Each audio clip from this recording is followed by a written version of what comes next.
কিছু কিছু ব্যাপার আছে যেগুলোতে রোজা ভাঙে না, কিন্তু আমাদের মধ্যে ব্যাপক সংশয় তৈরি হয়, কনফিউশন তৈরি হয় যে আসলে কি রোজাটা ভাঙলো কিনা। সেগুলো কি আমরা এবার সেগুলো শুনবো।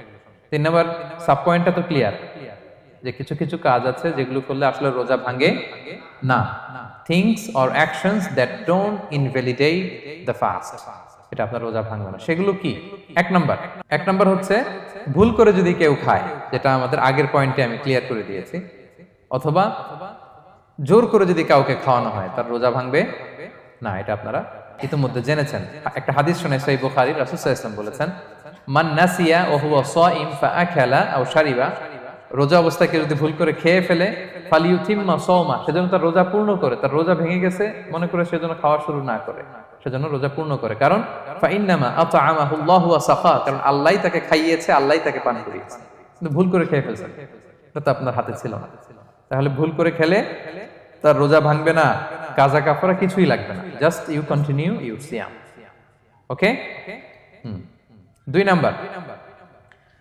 নাম্বার হচ্ছে এটা বিবাহিতদের জন্য, যেহেতু most of the audience are 18+, কোনো অসুবিধা নাই। আর ইসলামে কথাগুলো আসলে বাঁচতে হলে জানতে হবে না। সেটা হচ্ছে আমরা শুনেছি যে বিবাহিতরা ফিজিক্যাল ইন্টারকোর্স যদি করে, দেহ থেকে সিমেন আউট হলে রোজা ভেঙে যায়, কিন্তু স্বাভাবিক মেলামেশার সাথে রোজা ভাঙে না। কিস করা, হাগ করা হাজবেন্ড ওয়াইফের মধ্যে, এই যে সখ্যতা, এই ব্যাপারগুলো যদি দিনের বেলায় ঘটে এতে রোজা ভাঙে না। ব্যাপারটা বুঝতে পেরেছেন না সবাই? একটা দলিল শুনেন। আম্মাজান আয়েশা রাদিয়াল্লাহু তাআলা আনহা বলেন, কানা নবী সাল্লাল্লাহু আলাইহি ওয়াসাল্লাম ইয়াকাব্বিলু ওয়া হুয়া সাইম, রমাদানের রোজা অবস্থায় তিনি আমাদেরকে কিস করতেন, ওয়া ইউবাশিরু, আমাদেরকে হাগ করতেন, ওয়া হুয়া সাইম, রোজা অবস্থায়। এতে রোজার কোনো সমস্যা হতো না, তবে এটা রিকমেন্ডেড না। স্বামী স্ত্রীর একান্ত মেলামেশা দিনের বেলা রিকমেন্ডেড না, কারণ এটা থেকে সে সেক্সুয়ালি এক্সাইটমেন্টের দিকে চলে যেতে পারে, ফলে ভুল করে সে এমন কাজ করে ফেলতে পারে যেটাতে তার রোজাটাই ভেঙে যাবে। আর ইচ্ছা করে রোজা ভাঙলে কি করতে হয়?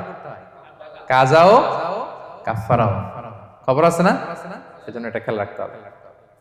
3 নাম্বার, এটাকে আরবিতে বলে আল ইহতিলাম, ওয়েট ড্রিম, বাংলায় বলে স্বপ্ন দোষ। ঘুমের মধ্যে এমন কিছু দেখলেন ফলে আপনার সিমেন আউট হলো, আপনার রোজা ভাঙবে না, কারণ এটা কি ইচ্ছা করে করছেন আপনি? এটা কার হাতে? আল্লাহর হাতে। এতে রোজা ভাঙে না, শুধু আপনি ঘুম থেকে উঠে ফরজ গোসলটা করে নিলেই হবে। প্রিয় ভাইরা, মুসলিম কমিউনিটির ভাইরা, কথা কি বুঝতে পারতেছেন? আচ্ছা। 4 নাম্বার হচ্ছে ব্লাড টেস্ট। অনেকে বলে যে হুজুর ব্লাড টেস্ট করা যাবে কিনা রমাদানে? ব্লাড টেস্ট করা যাবে। ব্লাড টেস্ট করলে রোজা ভাঙে না, এটা খুবই জরুরি একটা মাসালা, প্রায় আমাদের লাগে। 1-2 সিরিঞ্জ ব্লাড নিলে ভাঙে না। তবে যদি অনেক বেশি অ্যামাউন্টের ব্লাড নেয়, এতে যদি আপনি ক্লান্ত হয়ে পড়েন, সেক্ষেত্রে আপনি রোজা ভাঙতে পারবেন, পরে কাজা করলে হবে। 5 নাম্বার হচ্ছে অনিচ্ছাকৃত বমি। এটা আমি আগেও ক্লিয়ার করেছি যে ইচ্ছাকৃত বমি করলে রোজা ভাঙে, কিন্তু অনিচ্ছাকৃত যদি বমি চলে আসছে, ভমিটিং হচ্ছে, আমার রোজা ভাঙবে না।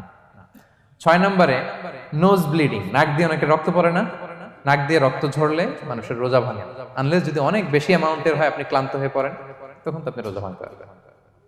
7 নাম্বার, রোজা রেখে দাঁত ফেলতে পারবো কিনা? জি, রোজা রেখে আপনি আপনার দাঁতকে রিমুভ করতে পারবেন, খুব বেশি যাতে রক্ত বের না হয় সেটা আপনি খেয়াল রাখবেন। দাঁত ফেললে যে রক্ত বের হয় এতে রোজা ভাঙে না। 8 নাম্বার পয়েন্টটা খুবই গুরুত্বপূর্ণ, এটা খেয়াল করে শুনতে হবে। কান দুইটা খরগোশের কানের মতো খাড়া করে শুনেন, খুব মনোযোগ দিয়ে।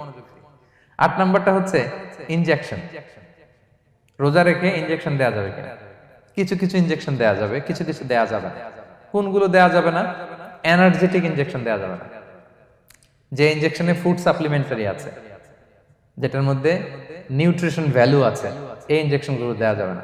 এমনও ইনজেকশন আছে যেটা দিলে 7 দিন আপনার আর খাওয়া লাগবে না, একেবারে তরতাজা। এরকম ইনজেকশন দেয়া যাবে? তো আপনি সিস্টেম করে খাইলেন কেমন জানো, তাই না? আপনি অন্য ওয়েতে দেহে এনার্জি ইনপুট করলেন, এটা করলে রোজা ভেঙে যাবে। তাহলে food supplementary injection, nutrition value আছে এরকম injection, energetic injection, energy boost up করে এরকম ইনজেকশন দিলে রোজা ভেঙে যায়, এগুলো দেওয়া যাবে না। কিন্তু পেইন কিলার যে ইনজেকশনগুলো আছে এটা দিতে পারবেন।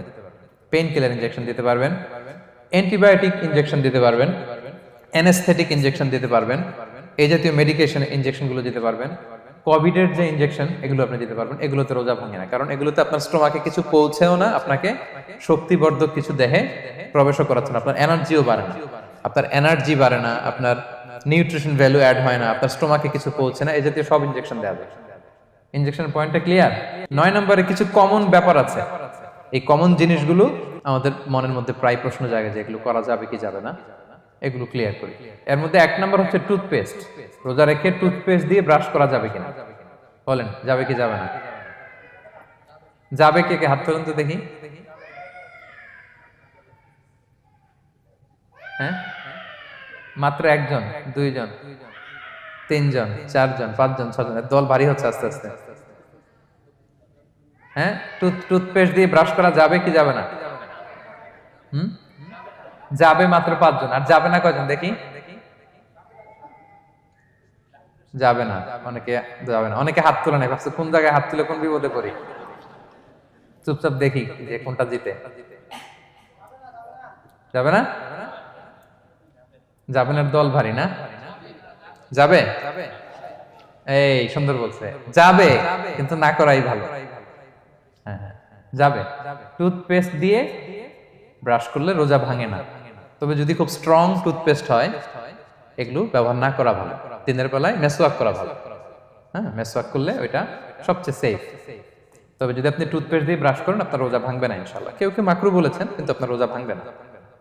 মাউথ ওয়াশ সেম, যাবে, কিন্তু রেকমেন্ডেড না। হ্যাঁ, গার্গল করতে গেলে আবার ভিতরে চলে যাবে। সিম্পলি কুলি করা যাবে, কিন্তু আপনার রোজা ভাঙবে না। কিন্তু দিনের বেলায় আমরা টুথপেস্ট, মাউথ ওয়াশ এগুলো ইউজ না করে কোনটা সাজেস্ট করি? কোনটা? মেসওয়াক করেন তো আপনারা? রাসূল সাল্লাল্লাহু আলাইহি ওয়াসাল্লাম বলেছেন, আমার উম্মতের জন্য যদি কষ্ট না হয়ে যেত আমি প্রত্যেক নামাজের আগে মেসওয়াক করা ফরজ করে দিয়ে যেতাম। কষ্ট হয়ে যাবে, পকেট নিয়ে নিয়ে মেসওয়াক ঘুরতে হবে। এবং রাসূল সাল্লাল্লাহু আলাইহি ওয়াসাল্লাম মৃত্যুর আগে ওনার হাতে যে জিনিসটা রেখে উনি শেষ নিঃশ্বাস ত্যাগ করেছেন সেটা হচ্ছে মেসওয়াক। উনি অত্যন্ত অসুস্থ, প্রচন্ড জ্বরে কাতরাচ্ছেন। তখন দেখলেন যে ওনার শ্যালক আব্দুর রহমান রাদিয়াল্লাহু তাআলা আনহু উনি মেসওয়াক করতেছেন, তো উনি ফেল করে তাকায় আছেন, বলতে পারতেছেন না আমাকে দাও। আম্মা জান আয়েশা বুঝতে পারলেন যে রাসূল মনে হয় চাচ্ছেন, তো উনি এটা নিয়ে এসে নিজে চাবালেন। রাসূল সাল্লাল্লাহু আলাইহি ওয়াসাল্লাম চাবায় যে নরম করবেন এই শক্তিটাও গায়ে নাই। আম্মা জান নিজে চাবিয়ে রাসূল সাল্লাল্লাহু আলাইহি ওয়াসাল্লামের হাতে দিলেন, রাসূল সাল্লাল্লাহু আলাইহি ওয়াসাল্লাম মেসওয়াক করলেন। এই মেসওয়াক করার কিছুক্ষণ পরে তিনি ইন্তেকাল করলেন। আরবাউন মিন সুনানিল মুরসালিন, 4টা সুন্নাত, এটা সব নবীদের মধ্যে ছিল। এর মধ্যে একটা হচ্ছে আসওয়াক, মেসওয়াক। মেসওয়াক করবেন তো আপনারা? আচ্ছা। এরপর রোজা রেখে আতর দেয়া যাবে, কোনো সমস্যা নাই। পারফিউম দেয়া যাবে, সমস্যা নেই। আই ড্রপ দেয়া যাবে, চোখে ড্রপ দেয়া যাবে, আইলাইনার দেয়া যাবে, কাজল দেয়া যাবে, এগুলোতে রোজা ভাঙে না। এরপরে ডায়াবেটিক পেশেন্ট যারা আছে তারা ইনসুলিন দিতে পারবেন, এত রোজা ভাঙে না। এটা আমাদের লাগে না, আমাদের অনেক মুরব্বীদের দিতে হয়, আমাদের আব্বা আম্মাদের। তো এটা আপনারা জেনে গেলেন, ইনসুলিন দিলে রোজা ভাঙে না। এরপরে 10 নম্বর খুব মজার একটা পয়েন্ট, খাবারের যদি লবণ চেক করা হয় এতে রোজা ভাঙে না। তবে ঘরে আপনারা এটা ট্রাই করবেন না, এটা রেকমেন্ডেড না। এটা কখন রেকমেন্ডেড? এটা বড় শেফদের জন্য। লেটস সে রমাদানে 1000 লোকে বিরিয়ানি করা হবে, আল্লাহর বান্দারা রোজাদাররা খাবে, এটা লবণ বেশি হলে খাইতে পারবে? পারবে না। এজন্য যিনি শেফ, প্রধান বাবুর্চি, উনি লবণটা ট্রাই করতে পারবেন, করেই সাথে সাথে কুলি করে ফেলবেন, ভিতরে তো কিছু গেল না, এতে রোজা ভাঙে না। তাই বলে প্রতিদিন ঘরের রান্নাতে আবার এটা করতে যায় না। ঘরে 2 জন, আপনি আপনার হাজবেন্ড ওয়াইফ টোনাটুনি একটা হইলেই হইলো, কি বলেন? লবণ বেশি হবে কম হবে, কিন্তু বড় প্রোগ্রাম, অনেক রোজাদাররা একসাথে ইফতারি করবে, এটা তো লবণাক্ত হইলে খাওয়া যাবে না। তো সেক্ষেত্রে শেফ যদি জাস্ট জিব্বা দিয়ে লবণটা একটু ট্রাই করে নেয় যে অ্যাড করতে হবে না, ঠিক আছে, সাথে সাথে কুলি করে ফেলে, রোজা ভাঙবে না। দলিল কি? দলিল হচ্ছে কাঁচা ডালের মেসওয়াক। রাসূল সাল্লাল্লাহু আলাইহি ওয়াসাল্লাম কাঁচা ডালের জাইতুনের মেসওয়াক দিয়ে তিনি সেওয়াক দিয়ে মেসওয়াক করতেন। তো কাঁচা জাইতুনের আপনারা মেসওয়াক করছেন, এটা কিন্তু অনেক লবণাক্ত, সল্টি, এটার মধ্যে একটা ঝাঁঝালো ভাব আছে। তো এটা আপনার জিহ্বায় লাগলে কি রোজা ভেঙে যায়? ভাঙে না। এবং আপনি যদি সমুদ্র অঞ্চলে সফর করেন, সমুদ্রে লেটস সে 1 মাসের, আমাদের এই যে বাংলাদেশে তো এখন এই কি বলে প্রায় 7 লক্ষ টাকা করে দিছে আমাদের হাজিদের জন্য, হজ করতে হলে প্রায় 7 লক্ষ টাকা লাগবে। তো এরকম ঘোষণাও দেখলাম যে নেক্সট ইয়ার থেকে সমুদ্র পথে যাওয়া যাবে কম খরচে। তো কেউ যদি এমন হয় সমুদ্রের সফরে দীর্ঘ সময়, আপনি ওযু করবেন কি দিয়ে? সাগরের পানি দিয়ে। তো সাগরের পানি কেমন? সাগরের পানি দিয়ে আপনার কুলি করতে হবে না? মাছ মজা করবেন না? তো আপনার কি রমজানে যদি কুলি করেন আপনার রোজা ভেঙে যাবে? না, ভাঙবে না। তো এ থেকে স্কলাররা দলিল নিয়েছেন যে এরকম জরুরি প্রয়োজন হলে আপনি খাবারের স্বাদটা লবণটা দেখতে পারবেন, সাথে সাথে কুলি করে ফেলবেন, এতে আপনার রোজা ভাঙবে না ইনশাআল্লাহ বিইذনিল্লাহ। অনেকে প্রশ্ন করে এনজিওগ্রাম করা যাবে কিনা। এনজিওগ্রাম এগুলো করা যায়, এই যে হার্টের পেশেন্টদের জন্য এখান থেকে একটা এই ক্যাথেটার ঢুকায়, যদি এটার মধ্যে ওষুধ লাগানো থাকে তো এটা হার্টের দিকে যায়, এটা স্টোমাকে যায় না, এগুলো করা যাবে। তাহলে এই বিষয়গুলো অলমোস্ট মুত্তাফাক আলাই, মানে সর্বসম্মতিক্রমে এতে আপনার রোজা ভাঙবে না ইনশাআল্লাহ বিইذনিল্লাহ। এই পয়েন্টটা ক্লিয়ার না? ক্লিয়ার। এবার কিছু ডিসপিউটেড মাসআলা আছে, মানে যেগুলোর ব্যাপারে ইখতিলাফ আছে, কোন কোন স্কলারদের মধ্যে ভাঙবে ভাঙবে না, এটা আমি একটু ক্লিয়ার করি। এর মধ্যে এক নম্বর হচ্ছে ইনহেলার। অ্যাজমার পেশেন্ট যারা আছে, অ্যাজমা অনেকের দেয়া লাগে না ইনহেলার। ইনহেলার যদি পাফার ইনহেলার হয়, পাফার ইনহেলার যেটা দিয়ে শুধু বাতাস যায়, অক্সিজেন যায়, এটা রোজা ভাঙে না। এটা কি করে না? রোজা ভাঙে না। পাফার ইনহেলার যেটা দিয়ে অক্সিজেন পাস করে, রোজা ভাঙবে না। কিন্তু যদি ভ্যাপোরাইজেশন হয়, অথবা একটা আছে DPI, dry powder inhaler, punch করলে একটা পাউডার সহ ভিতরে যায়, অ্যাজমাটা কমায় দেয়, ওই পাউডার দিয়ে করলে কিন্তু রোজা ভেঙে যাবে। ভ্যাপোরাইজেশন হলে বা ডিপিআই ইনহেলার হলে আপনার রোজা ভেঙে যাবে। ইনহেলার ক্লিয়ার তো সবার কাছে? আচ্ছা, এরপরে যাই সামনে। সাপোসিটরি বুঝেন তো না? ডুশ বলে, প্রচন্ড জ্বর কমে না, তখন ডাক্তার বলে যে পাই পথে অ্যানাল পিল বলে এগুলাকে, পাই পথে এটাকে ইনপুট দিতে হয়। এই সাপোসিটরি এটা একটা ডিসপিউটেড মাসালা।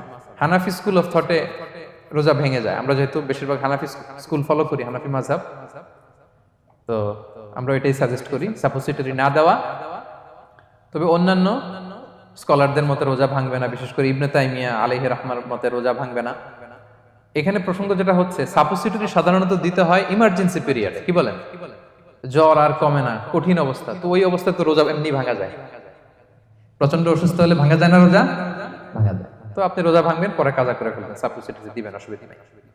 আচ্ছা, এয়ার ড্রপ, কানের যে ড্রপ আছে, এটার মডার্ন স্কলারদের মতে, যে ফিক একাডেমি গুলো আছে, এদের মতে রোজা ভাঙবে না, কিন্তু হানাফি স্কলারদের মতে রোজা ভেঙে যাবে। তো আমরা সাজেস্ট করি এটা আপনি না দেন, আগে পরে দেন। 3 নাম্বার, হার্টের পেশেন্টদের একটা ওষুধ দিতে হয়, এটাকে নাইট্রোগ্লিসারিন ট্যাবলেট বলে, জিহ্বার নিচে দেয়, দেওয়ার সাথে সাথে বডি এটা অ্যাবজর্ব করে ফেলে, ওষুধটা আর থাকে না জিহ্বার নিচে। জিহ্বার নিচে এটাকে প্লেস করলে সাথে সাথে এটা বডি অ্যাবজর্ব করে, এখানে আবার পাম্প শুরু হয়ে যায়। তো হার্ট অ্যাটাক করলে এটা দেয়। আধুনিক যে ফিক একাডেমি গুলো আছে তাদের মতে রোজা ভাঙবে না, কিন্তু হানাফি স্কুল অফ থটে তাদের মতে যেহেতু সম্ভাবনা আছে কিছু চলে যেতে পারে, যদিও যায় না, হানাফি মাযহাব হচ্ছে খুব ইহতিয়াত অবলম্বন করে, অত্যন্ত বেশি সাবধানতা অবলম্বন করে। কিন্তু মডার্ন ফিক একাডেমি গুলো তাদের মতে হার্ট পেশেন্টদের জন্য এই নাইট্রোগ্লিসারিন ট্যাবলেট যদি জিহ্বার নিচে রাখেন রোজা ভাঙবে না। হিজামা, কাপিং, হিজামা চিনেন তো? হ্যাঁ, হিজামা করছেন কেউ এখানে? আপনি করছেন, আর কেউ? অনেকে করছে দেখি মাশাআল্লাহ। এটা এখন অনেক পপুলার হচ্ছে, রাসূল সাল্লাল্লাহু আলাইহি ওয়াসাল্লাম কিন্তু করতেন। এখন দেখবেন যে অনেক বড় বড় সেলিব্রিটিরা, অ্যাথলেটরাও করে। এরকম কাপিং এর টিউব আছে, পিঠে একটু কেটে ওটাকে লাগায় দেয়, আস্তে করে এই রক্তগুলো বের করে ফেলে, ব্যথা ট্যাথা, পেইন টেন এগুলো কমে যায়। এখন কিন্তু এটার অনেক প্রচলন পেয়েছে। হানাফি স্কুল অফ থটে হিজামাতে রোজা ভাঙে না, অন্যান্য স্কুল অফ থটে ভাঙে। তো হিজামা তো ইমার্জেন্সি কিছু না, আমার দিনের বেলায় কেন রমজান মাসে হিজামা করা লাগবে, আমি ইফতারের পরে হিজামা করলাম। আচ্ছা, ব্লাড ডোনেশন করলে রোজা ভাঙবে কিনা? এক ব্যাগ যে রক্ত নেয়, ভাঙবে কিনা? হাম্বালি মাযহাব অনুযায়ী ভেঙে যায়, হানাফি মাযহাব অনুযায়ী ভাঙে না। আমরা হানাফি স্কুল ফলো করি, সো আপনি ব্লাড ডোনেট করতে পারবেন, ভাঙবে না। তবে অনেক ব্লাড ডোনেট করার কারণে যদি আপনি অসুস্থ হয়ে যান, দুর্বল, ওই অসুস্থতার কারণে আপনি ভাঙতে পারবেন। তবে এটা রেকমেন্ডেড, যদি ব্লাডের কারণে মুমূর্ষু রোগীর জীবন যায় অবস্থা, তখন অবশ্যই আপনি ব্লাড ডোনেশন করবেন, যাতে করে একজন মুমূর্ষু রোগী জীবন ফিরে পায়। তো এই পয়েন্টটা তো ক্লিয়ার না সবার? তো এই ছিল সম্মানিত সুধী কিছু মৌলিক বিষয় যেগুলো করলে আমাদের রোজা ভাঙে না।